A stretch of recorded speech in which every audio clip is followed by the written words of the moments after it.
جب ایک شخص اللہ کے دین کا کام کرتا ہے، وہ صبح شام اللہ کے راستے میں لگا رہا ہے، وہ گھنٹوں کے گھنٹے اللہ کے راستے میں لگا رہا ہے،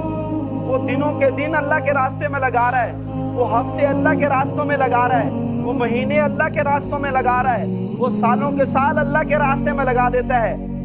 اگر وہ 1 گھنٹہ کسی جگہ پہ مزدوری کرے تو اس کو ایک مزدوری کرنے کی وجہ سے 100 روپیہ ملتا ہے۔ تو اللہ تعالیٰ کے راستے میں وہ اپنا 1 گھنٹہ لگا رہا ہے، وہ مزدوری نہیں کر رہا۔ وہ کس لیے اللہ کا دین کا کام کر رہا ہے کہ اللہ کا دین بلند ہو جائے، اعلیٰ کلمت اللہ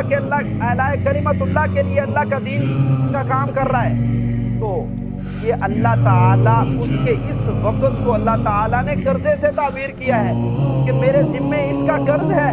قرض حسنہ ہے، اور میں اس کو قرض حسنہ کا بدلہ دوں گا، میں اس کا بدلہ چکاؤں گا۔ اس نے گھنٹہ دیا تو میں بدلہ دوں گا، اس نے 2 گھنٹے دیے تو میں بدلہ دوں گا، اس نے دن دیا تو میں بدلہ دوں گا، اس نے راتیں دی تو میں بدلہ دوں گا، اس نے مہینے دیے تو میں بدلہ دوں گا، اس نے سال دیے تو میں بدلہ دوں گا۔ اللہ فرماتے ہیں میرے ذمے قرض حسنہ ہے۔